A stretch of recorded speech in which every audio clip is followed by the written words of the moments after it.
Hello my dear students and welcome back to Balaji online classes. I Rabia Khatun is here to teach you all science of class 8th. So let's start with the illustration of the 4th chapter that is given in your book.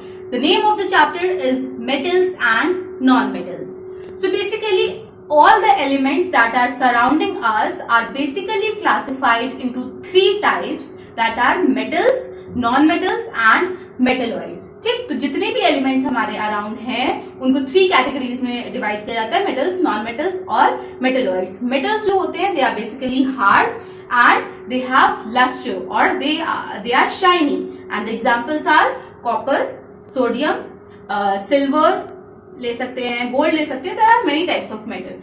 फिर आता है non metals. Non metals जो होते हैं बेटा they are neither too hard not too soft. ठीक, all gases are non-metals and the examples are sulfur, carbon, oxygen, etc.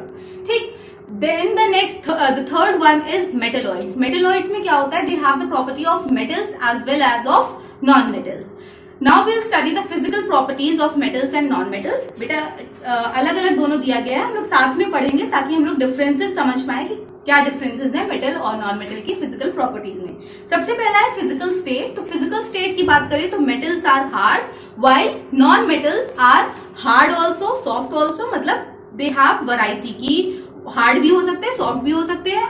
और metals में भी ऐसा नहीं है कि सारे मेटल्स हार्ड होते हैं. आप केमिस्ट्री पढ़ रहे हो तो इसके बाद आप ये चीज जान लो कि इसमें आपको एक्सेप्शंस मिलेंगे.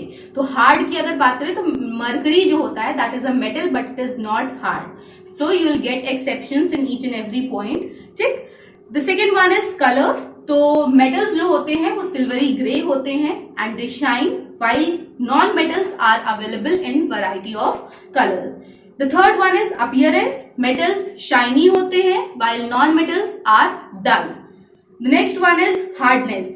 Metals are hard while non-metals are hard or soft depending upon which type of non-metal it is.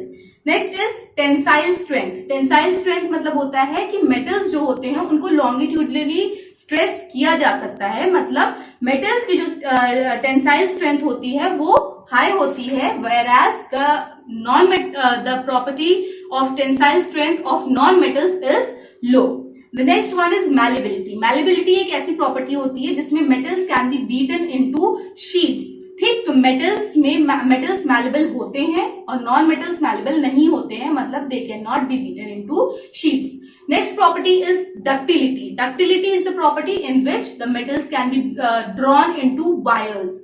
So metals have this property of ductility whereas non-metals are non-ductile. Next property is conductivity. Metals are good conductor of heat and electricity whereas non-metals are bad conductor of heat and electricity. Density की बात करें तो metals have generally high density whereas non-metals have low density. And the last property is sonority. Sonority मतलब होता है कि अगर हम metals को hit करते हैं तो there is a sound that is produced. तो इसीलिए कहते हैं कि metals are sonorous while non-metals are not sonorous. Now students, let's come to the chemical properties of metals and non-metals. सबसे पहले हम लोग पढ़ेंगे reaction with oxygen. तो metals का जब reaction करते हैं ऑक्सीजन के साथ तो हमें मेटल की ऑक्साइड मिल जाती है. For example, if we are reacting sodium with oxygen, we get sodium oxide.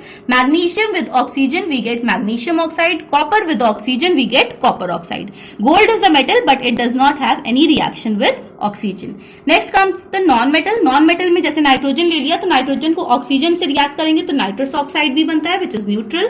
Nitrogen को ऑक्सीजन के साथ रिएक्ट करते हैं तो नाइट्रिक ऑक्साइड भी बनता है, दैट इज ऑल्सो न्यूट्रल. और नाइट्रोजन को ऑक्सीजन के साथ रिएक्ट करने पर नाइट्रोजन डाइऑक्साइड भी बनता है which is acidic in nature. Let's come to reaction with water.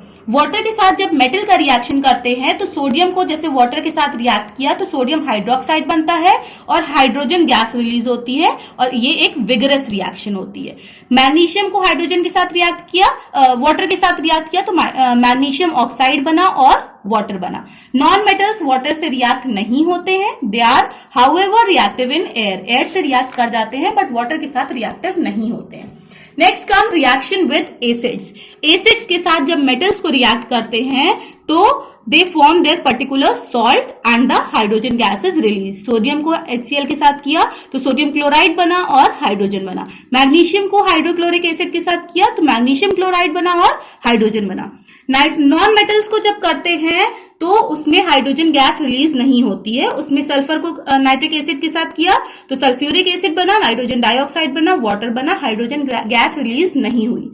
फिर रिएक्शन विद बेसिस, जब बेस के साथ हम रिएक्ट करते हैं मेटल को, तो जैसे सोडियम हाइड्रोक्साइड एक बेस है और जिंक एक मेटल है, तो सोडियम हाइड्रोक्साइड और जिंक को रिएक्ट करते हैं तो सोडियम जिंकेट बनता है और हाइड्रोजन गैस रिलीज होती है. जब मेटल को बेस के साथ रिएक्ट करेंगे तो हाइड्रोजन गैस रिलीज होगी. नॉन मेटल को बेस के साथ रिएक्ट करेंगे तो हाइड्रोजन गैस रिलीज नहीं होगी, वाटर फॉर्म होगा. फिर आता है डिस्प्लेसमेंट रिएक्शन. डिस्प्लेसमेंट रिएक्शन बहुत इंपॉर्टेंट रिएक्शन होती है. इसमें बस एलिमेंट्स डिस्प्लेस हो जाते हैं. जैसे CuSO4 है, कॉपर सल्फेट, उसको जिंक के साथ रिएक्ट किया तो Cu की जगह पर जिंक लग जाएगा आकर और Cu इधर चला जाएगा, मतलब ZnSO4 बन गया और Cu बन गया. इसी तरह नॉन मेटल्स में देखें तो KBr है और Cl2 है, तो Cl यहां पर लग जाएगा Br की जगह पर और Br इधर आ जाएगा, मतलब KCl बन गया और Br2 बन गया. इसी तरह Ki plus Cl2 gives KCl और I2. ठीक. उसके बाद आपका लास्ट टॉपिक है uses of metals and non metals. Metals के यूजेस आप सब जानते हैं, जैसे आयरन है, it is use for making bridges, engine parts etcetera. Copper के यूजेस, सिल्वर और gold use for making jewellery, mercury thermometers में यूज होता है. फिर आपके नॉन मेटल्स के यूजेस हैं, कार्बन, सल्फर, फॉस्फोरस, ये सब नॉन मेटल्स हैं, इनके यूजेस दिए गए हैं. You can go through it. So students, by this the illustration of your chapter is completed. I hope you have understood the chapter. Please do read the chapter line by line so that you can understand each and every topic that I have covered.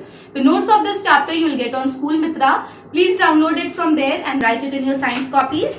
So till my next video, bye bye and take care.